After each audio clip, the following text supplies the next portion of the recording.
Hi, I'm Niharika Nanda and you are listening to Express Podcasts. Over the last few episodes, in association with Central Square Foundation, we have journeyed across the landscape of foundational literacy and numeracy programs in respective states, understood firsthand from education practitioners about the academic and governance initiatives that are key to driving educational reforms at scale, looked at shifting landscape for EdTech in the country, and how access to information is vital to ensuring that evidence on learning outcomes becomes a key instrument for parents in deciding which school to send their children.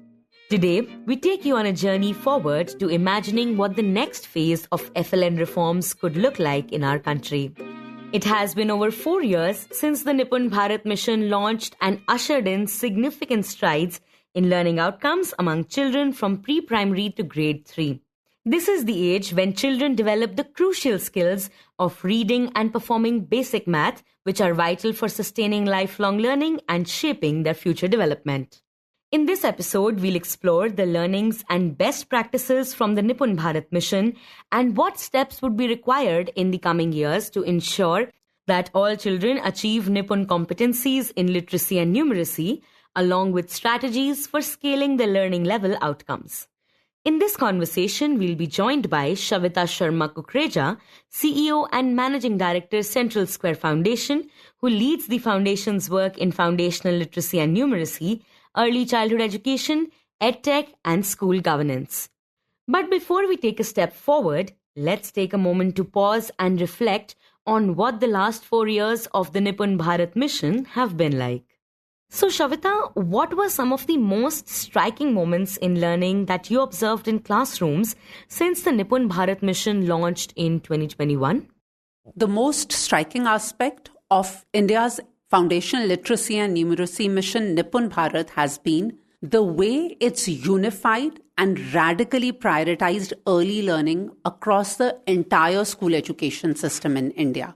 Since India got its new education policy in 2020, followed by the launch of the mission in 2021, we have seen across central government, state government, and down to the district administration for school education come together across different aspects of an integrated solution for early learning. If I was to talk about 4 main aspects, for the first time, we have defined school education in terms of competencies and a learning outcome framework. We have tangibly put down what our children should have achieved in terms of competencies of literacy and numeracy. And this has been done not just by the central government, but states have taken it in their context for their language, for their diversity, and built these learning outcome frameworks. Second, the mission has a provision for rupees 500 per student for teaching learning material every year. And states are leveraging this resource to create teaching learning materials for teachers, for students and classrooms. In all our work, we have seen states follow the principle of structured pedagogy, have daily lesson plans put together as teacher guides for the teachers, workbook for students to practice language and math, print-rich materials, math manipulatives, so making it a very enriching resource kit for teaching learning. Third, we always talk about the need for capacity building of all stakeholders, but here we've seen the system come together not just for training, but taking the teacher training forward, to cover not just teachers, but all other education functionaries, including resource people at a block and cluster level. Also, convert the training into a continuous professional development plan and support it with in-class coaching and mentoring support.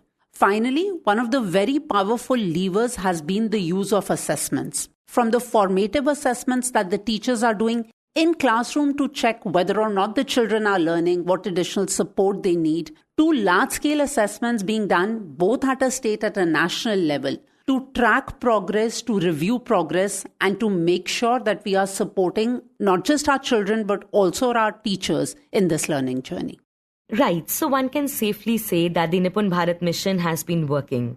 And is there any data-related evidence to suggest that learning is truly taking place in the classrooms? And can you give us any example of a state that performed well? Absolutely. I think it's a very exciting and satisfying moment for the Indian education system, where two of the largest assessments of school education learning are pointing to a positive trend that we are seeing as a country after the launch of NIPUN Bharat Mission. USER has been running a learning survey. It's one of the largest, only of its kind, third-party NGO-led assessment. They run it every year. And the USER report of 2024 for the first time showed a positive trend in learning outcomes for our youngest children. On an average, at a country level, literacy at India level saw a 2.5 percentage point improvement between 2018 to 2024, and numeracy saw a 6.7 percentage point improvement. In addition to USER, the Government of India runs the National Achievement Survey, which has now been rebranded as Parak Rashtriya Sarvekshan. PRS 2024, which was run by NCERT, also showed a very strong and positive trend, especially when it came to our youngest children learning. On language, grade 3 children were at 64% achieving the outcomes, and for numeracy at 60%.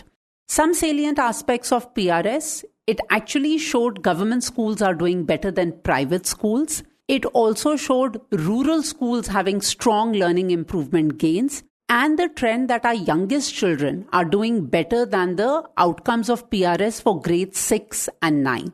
Across USER, across PRS, and in our experience, the assessments that the State Education Department has been running for their FLN missions, we have multiple data trends to show that we are on an upward trajectory. Of course, now work needs to continue to sustain it year on year.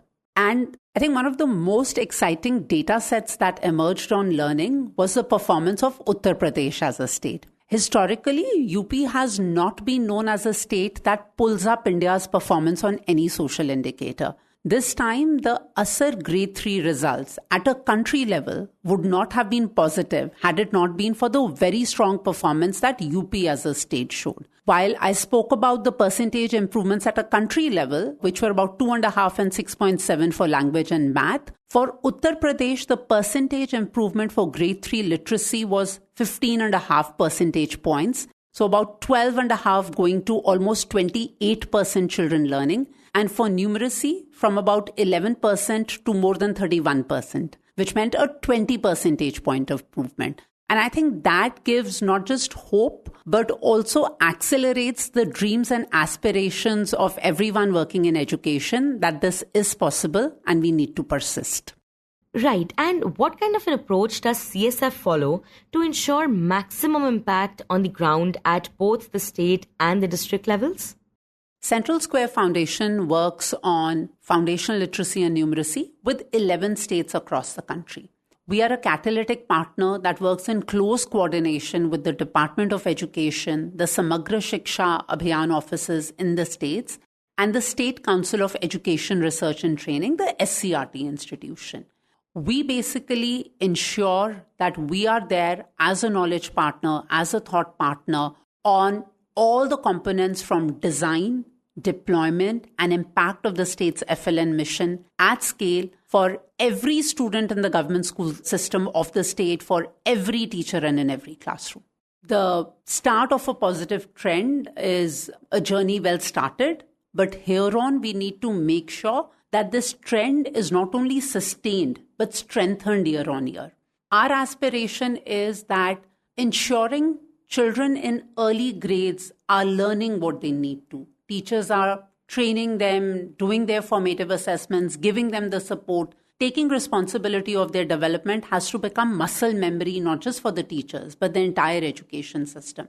We do feel that now the different components of the FLN mission, which are in line with the NIPUN Bharat guidelines issued by the Ministry of Education, have reached a certain maturity of design and institutionalization within the education system.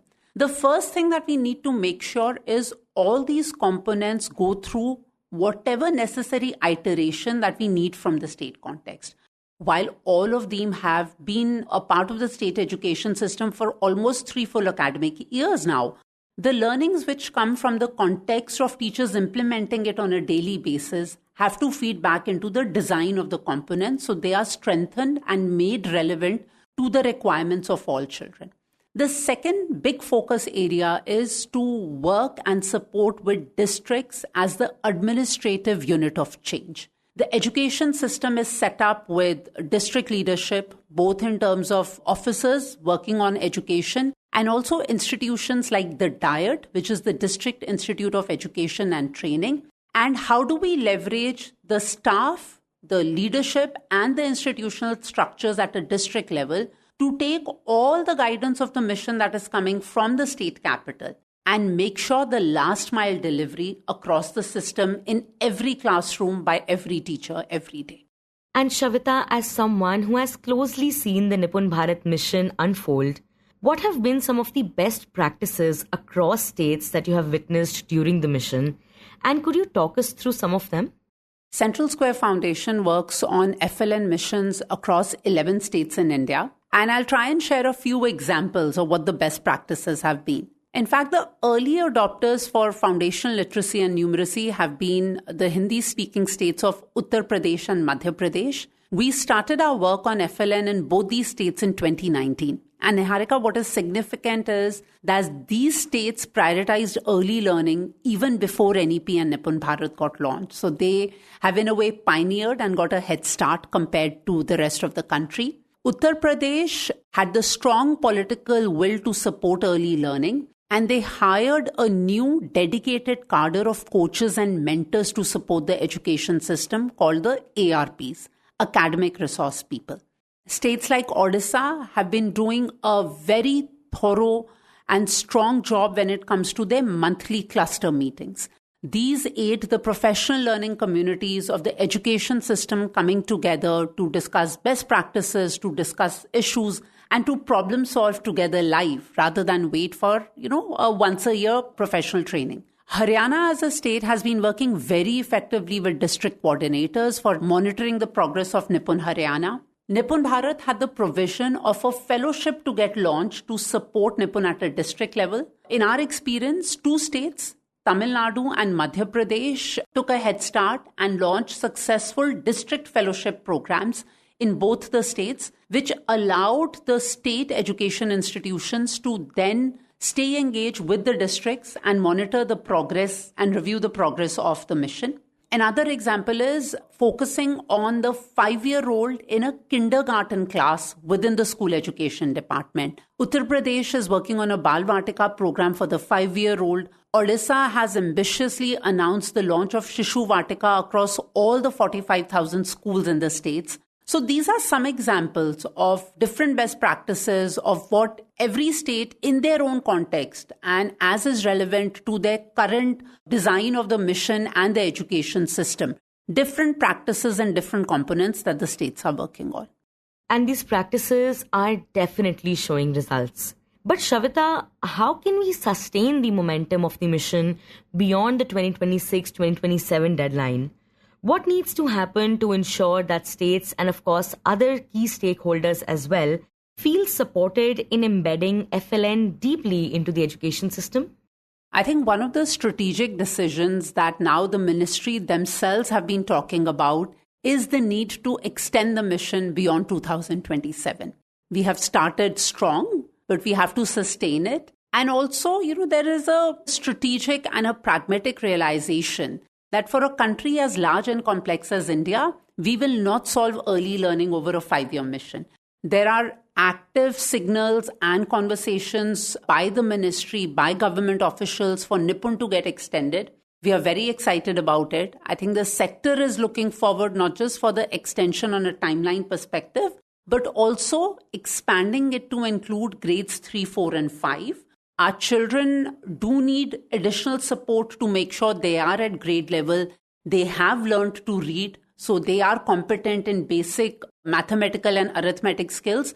So they are set up better for middle school. And also include the new education policy talks about a 3-year pre-primary, but a kindergarten equivalent Bal Vatika. So our 5-year-olds actually learn to learn before they come to grade 1 under a NIPUN classroom where they are learning how to read. So that's one strong policy development that we are all looking forward to. I think the other part that we need to focus on is at the last mile, the role of our teachers. For NIPUN to become a reality, not just in a few assessments for a few years, but for it to become muscle memory of how every government school teacher in every government classroom teaches all her students, requires a lot of support in terms of professional development, coaching, mentoring, also monitoring, to make sure that the practice and the behavior change gets adopted by the teachers at the last mile. The two other things which we really would like to see emerge in the sector is